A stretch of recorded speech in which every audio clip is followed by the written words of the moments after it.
Good evening. Welcome back to Mystic Matters. We are the Greater Mystic Chamber of Commerce. Good evening, Kristin. It's nice for you to be here this evening. Thank you so much. Pinch hitting for Tricia Walsh. Yes. And may I just say she had a birthday a couple of weeks ago, so happy birthday to Tricia. Happy birthday. What's going on down at the chamber? I will tell you, Suzette, we are busy. People say, oh, the summer is over. You must be relaxing. That's well, not the happening. Chamber of Commerce, I have to say, does not relax. No. I mean, this is a year-round job, and then, Yes. of course, you've got a couple of events coming up. Mm-hmm. Yeah, actually, tomorrow night is Business After Hours at the Meadows in Stonington. That's a great catering company and event venue.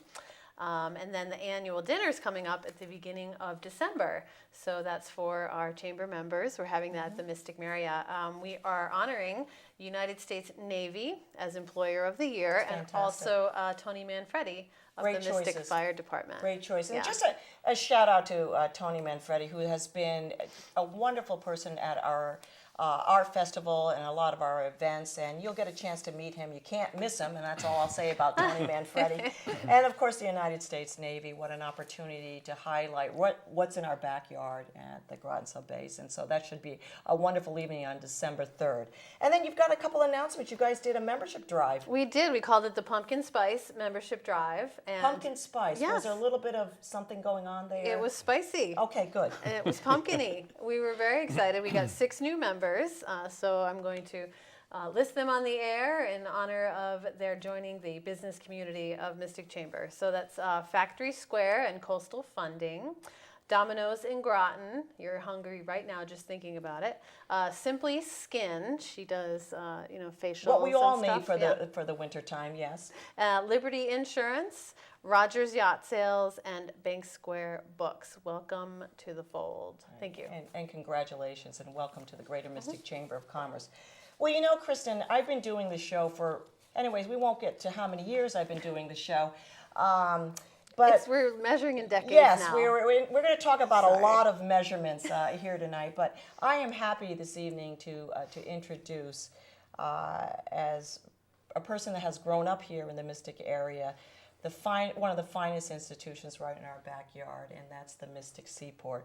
So we have this evening, to my right, the president of the Mystic Seaport, Steve White, and we were just talking about that in 2009. You were here maybe 6 months to a year, I think so. and Yep. you're still here. Still here, and it seems like yesterday, Suzette. And How you about still that? love us. I do. I do. And do you still love us? Yes, Okay. we love you, and the great things, Steve White. Just rebuilding the Charles Morgan. I just want to say congratulations to Thanks. you, and you've done your vision for the Mystic Seaport. I know that from afar looking to that property, you've done a great job, and thank you very much for everything you've done for us. Our pleasure as a museum, let me tell you. It's our Thank you pleasure. very much. And then Susan Funk, also, Susan and I have gone back years and years, and you served as a board of directors too on the Greater Mystic Chamber. of Absolutely, Commerce. absolutely. It was an honor and a joy. And Yeah. you're the vice president, right? Of the Of Mystic Seaport, yes. Mystic Seaport, Yes. and welcome back. Thank you very much. Susan. So we have a new exhibit, right, at the Mystic Seaport? We do a fabulous new exhibit. And Ships, tell us Clocks, what that and exhibit Stars. is. So it's called Ships, Clocks, and Stars, and it tells the story of how an accurate way to determine longitude was actually determined, which sounds fairly straightforward, but was very complicated, a long process, and we have a little video Yeah, to we do. And we're going to go show right you into some that of them. video right now.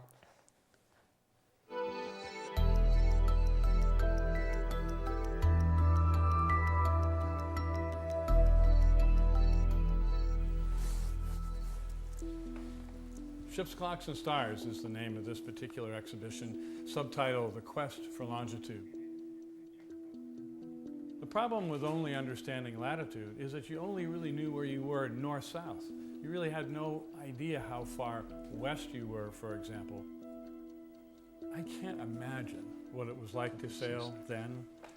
It was filled with fear, I suspect, anticipation, expectation.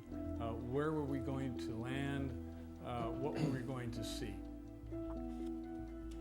You can also see why their superstitions arose, why there was a lot of sense about luck, what was lucky or what was unlucky, because not knowing where you are relying on a lot of good fortune.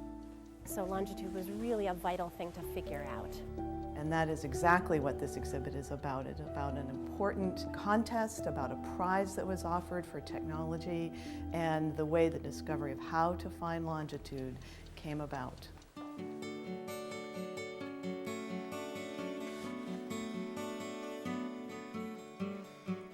We are thrilled that we are able to bring these incredible artifacts that are extremely important to maritime history to Mystic Seaport.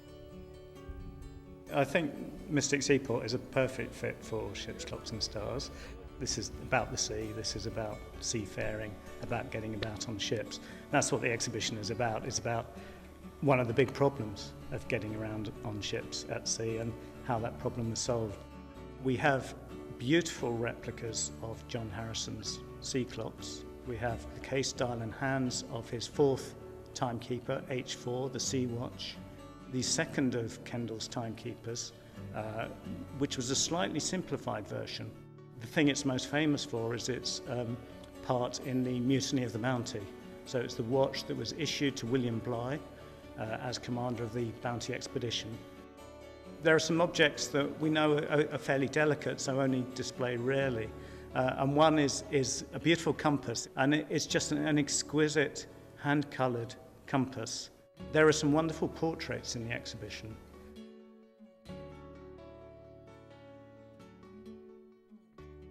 The chance to see some of these timekeepers, to see these sextants, to see these manuscripts and rare books that were wrestling with this issue, and then to come and see the ships that benefited from those technological breakthroughs, and to see the shops where people would have bought these instruments and where they would have had them repaired.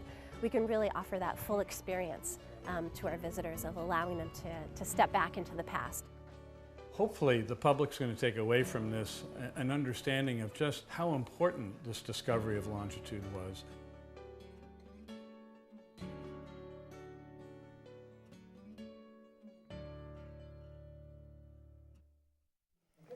That is an absolutely beautiful It's amazing. exhibit. Yeah, it's really intense. So you, what I get from it is that they were crashing into things before they figured it out. Is that Well, sometimes crashing into land, most certainly. Not knowing where you are at sea, losing track of your location is an incredibly dangerous thing because of the rocks, the islands, and if you've been blown off course during a storm, it can really set you totally adrift, literally and figuratively. And so having the technology to determine exactly where you were was incredibly important. So they couldn't do it from the stars at that point. Well, they needed to know local time against a standard time against Greenwich Mean Time. Although, and so that was one of the key things, was to be able to keep accurate time on board ship. And And that's what those machines do. Right. So Susan, that's an amazing collection. And so where did some of these pieces come from, and how long did it take to actually get the collection together? Well, we are really fortunate because we're borrowing this from the Royal Museums Greenwich, and it is an exhibit that is only traveling to 3 locations.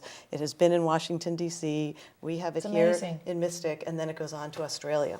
Wow. So it's an exhibit not to be missed. Right. It's really, Right. it's And going how to be long there will it be going on? till March 28th. Okay. And we really encourage people to come early and get a chance to see it now, because it's the kind of exhibit you want to go back and look at again. It's an exhibit to savor, and it has such incredible artifacts in there. The beautiful working clocks that you saw in the video, the chronometer that Captain Bligh held in his very hand.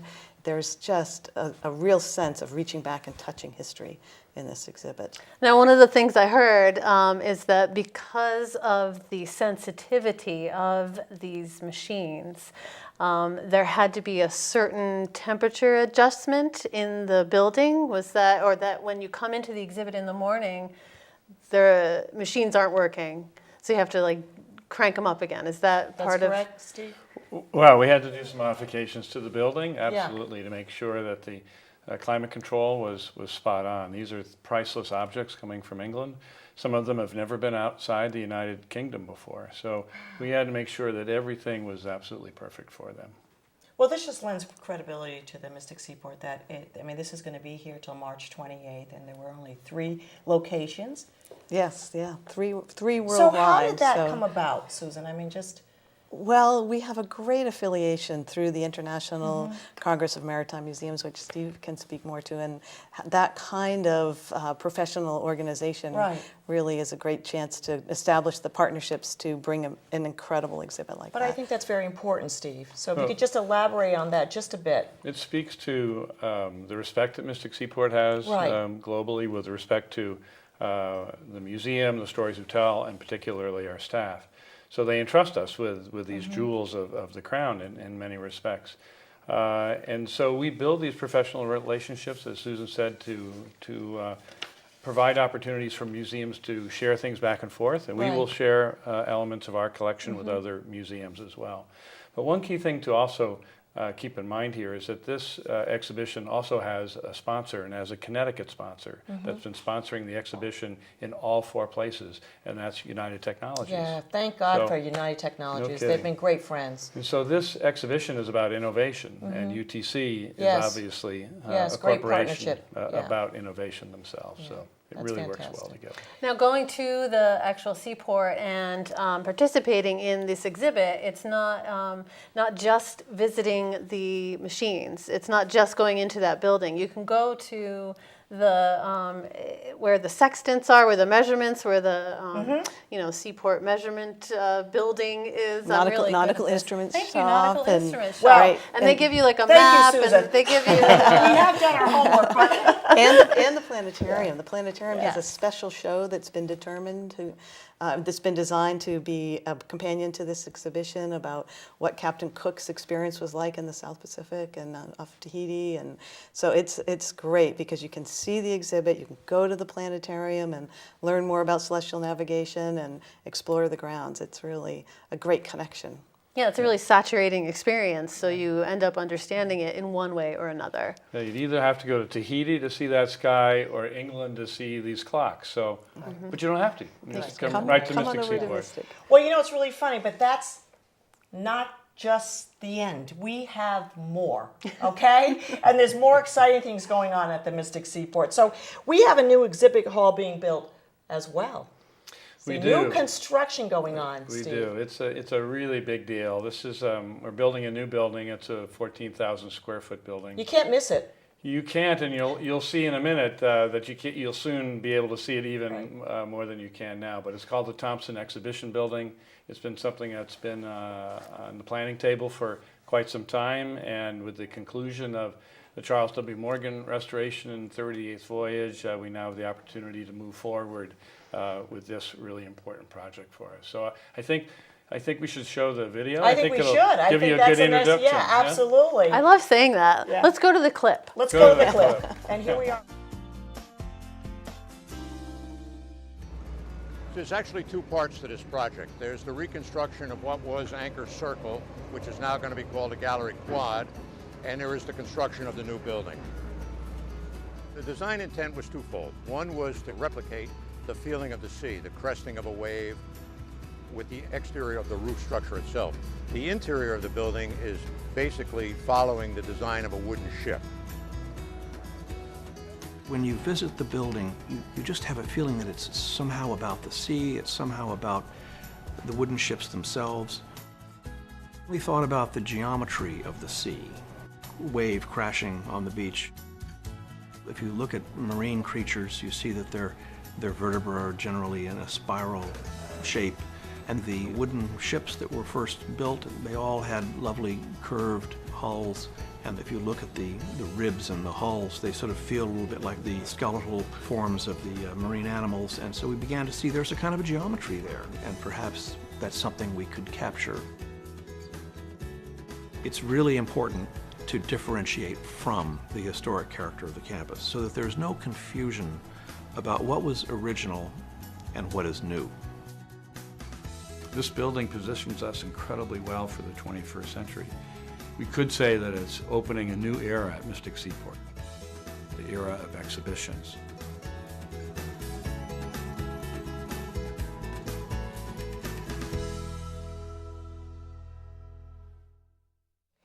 There is so much going on at the Mystic Seaport. I don't think anybody sleeps over there. Okay, I mean, what else is going on, Steve? You've got a Well, lot. it's really been busy, and we broke ground on this building in January. Remember January? Yes, I do. Yes, I don't want to remember January, but I do. It was about 10 degrees below zero Yes. that day, blowing out of the northwest, incredibly cold.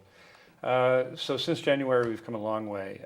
As you saw there, we did a lot of clearing to make room for the building. So we had to demolish 3 buildings to make space for this new building. And this allows us to create a brand new entry into the museum at the north end.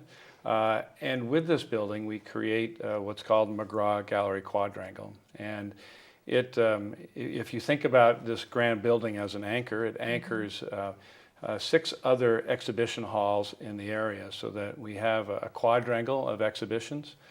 It's important to us because it integrates those maritime stories in an indoor environment. And so you can think of that northern part of the campus as one entity, and then the Seaport Village as another entity. One. Yeah, So those will sort of be the 2 sides to the Seaport. And then, of course, you have the third, which is the shipyard, where we do all the preservation work. Right. It's So I amazing. volunteer at the Mystic Seaport. I have to Kristin say. could not wait to Yeah. interject. I have to tell you, because I went to the opening of the right. Quadrangle. So like when they finished the lawn, and they had a Yes. little opening, and the opening of the Voyages, the whaling exhibit, and also the Packard cabin, which has been relocated. And right. people told me, because they said, we don't want the Packard cabin exhibit Yeah, to that's go it, away. right. We Yeah. have to have Right. it. So I went and visited that, and I fell in love with the Packard cabin. So I said, can I spend some time here? And Alyssa, the exhibit coordinator, she said, I can arrange that. Like, when are you available to volunteer? I was like, oh. We take all volunteers. Yes. So I can see the construction from outside my window. I'm on the 2nd floor when I volunteer. And it's quite amazing, the speed at which they're progressing. It is, and it's been, ever since January, we've just been working the site and doing all relocation, all the services, electricity, plumbing, that sort of thing. Foundation, and just a few days ago, the very first of those very large timbers went up. And today, a very significant piece went on. I think we've that's got on it the right top. there. So you can see that picture. Yeah. There's now an arch on top of one of those 2 pedestals. It looks like you're building a ship. So that's Well, the isn't that theory. kind of Yeah. the look that, We want the We want design that. of the building to evoke the spirit of the sea. And we want it to be more metaphorical than literal. So we don't want it to look specifically like something, but we Right. want you to think as you look at it, Right. as you walk through it, that We'll use our this imagination. is us. Yeah. You're right. This is what I would expect at Mystic Seaport, but with a contemporary spin. as a member of the Seaport, and I think everybody, well, I would hope everybody in our Mystic community is a member of the Seaport. This is huge for our community.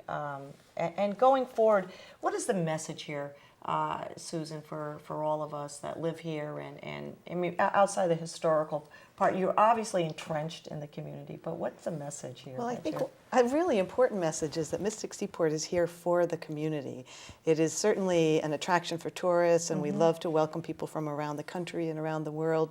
But our most important, in so many ways, audience is the community in which we live and the people that we work with. And we want to make sure that people come and enjoy the facilities that we have, the programs that we're putting on, and particularly the new space in the exhibit and in the new exhibit hall. So it is, Mystic is very important to us, and we want to reciprocate being.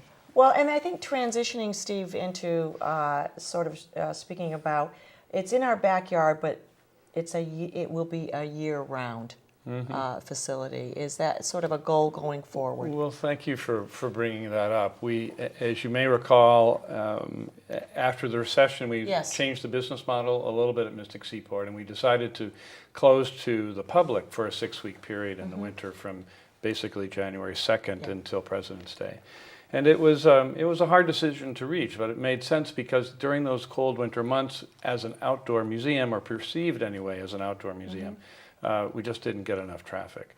Now, with this new building and integrating all of the exhibition buildings in one central quadrangle, we will reopen to the public this January, and be those 6 weeks that we had been closed to the public, we will now be open Thursday through Sunday. And that's amazing because for myself and a lot of the family members, our best time to go to the Mystic Seaport is during the downtime. Yeah. And because we feel like we have it all to ourselves.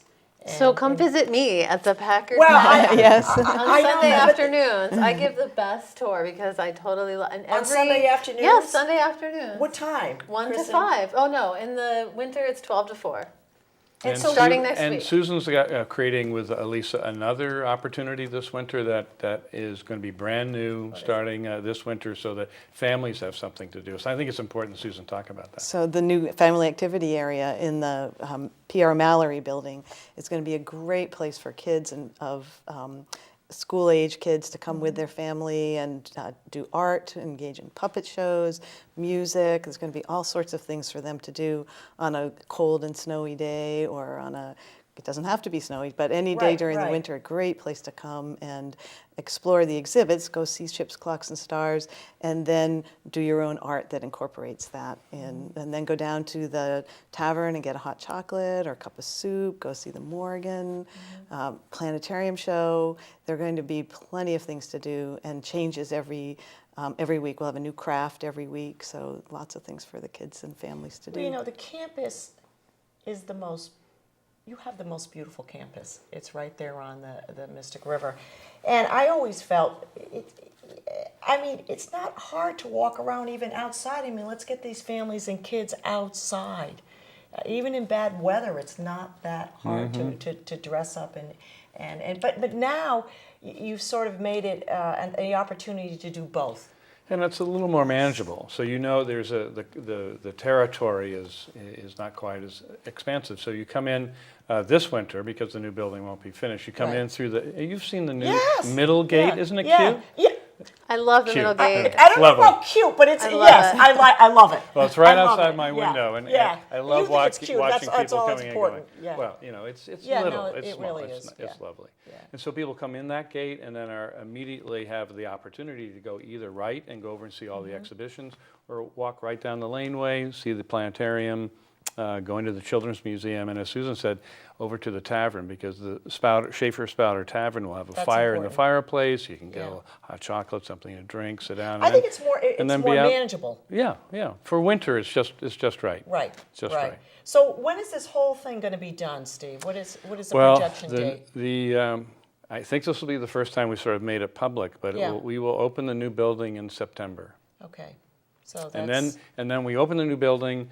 The entire quadrangle is complete, and then the first exhibition won't go up until right after Thanksgiving. That's because once the fantastic. building's open, it takes us a while to yeah. get everything set Yeah. up. I love the rendering of this, and I know Dan McFadden sent us a. Dan's been great. Or I've seen in publications, there is the shoreline from the other side of the river. So when you're looking across at the Mystic Seaport, all the familiar buildings are there, and then the lighthouse. And then the rendering of the new building is stuck in there, and you can see how it will fit into the landscape. So it's very daring, and with these traditional elements built into the new building, I think that aesthetically, it's really going to work. And I think that it'll kind of bring the Mystic architectural ideas maybe a little bit forward like we need in this town. Well, I've done all these shows with Kristin, and I'll tell you, she was more excited about telling me,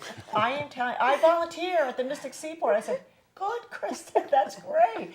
And so you've got one of our staff members just so engaged. I'm a That's huge wonderful. fan. I'm totally a fan. We went, my husband and I were there in the evening for an evening event, and we got to walk around, and it's very quiet at the seaport, and nobody bothers you. Nobody says, excuse me, ma'am, what are you doing? And to see the reflection of the ships on the water and just the old village, and imagining the way that it might have been because there's no lights over there, it was really just stunning. Steve, And we just got a lantern few. light I'm sorry. tours. Oh, Lantern lantern light light tours tours. Oh, we are coming mentioned. up. Yes, we mentioned that. So talk quite about a bit. ambiance and Yeah, great it's gonna be story. great. And we just had Nautical Nightmares. We just brought yeah, that back. just brought that, yeah. It's sold out. Huge Beautifully success. Fantastic. Steve White, we've got just a few minutes.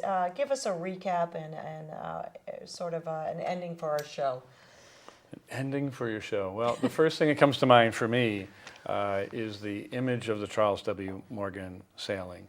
To me, it was the fullest expression of everything that Mystic Seaport can do. It's the fullest expression of the pedagogy that we've adopted called public history. And it really summarized the entire strength of the museum, both from an intellectual point of view, but also from the capabilities of our staff. So every time now I think of Mystic Seaport, I just see and feel the Morgan going through the water. And I think that sort of activity and that participatory event is what will set us on that course forward, if you will, for the Seaport. Thank you, Steve. And Susan, What anything to add? Well, anything to add just to that that? there's something for everybody at the museum and all seasons. And we really want everybody to enjoy it. They'll learn something new, meet new people, become a volunteer. So many different ways that Mystic Seaport is there for you. Well, thank you very much. Thank you, Susan. Thank you, Stephen, for being on the show. Thank you for And having you us. have to come back. Okay. well, Sometime. We have to get it on the schedule and just come back. Well, 7 years is a long That's a time to long wait. time, You know, I've been yeah. patiently waiting for Yes. this invitation. And, Right. And you're very kind to have it. But thank you, Steve and Susan, for all you You're do. Dan welcome. McFadden has been a great friend to the Chamber, and we adore him, and he's been great on the board of directors, too. Kristin, nice to see you. Nice to see We are you. going to end the show with just a couple of the pictures from the Mystic Seaport and the new exhibits that are going up. We are the Greater Mystic Chamber of Commerce. Good evening.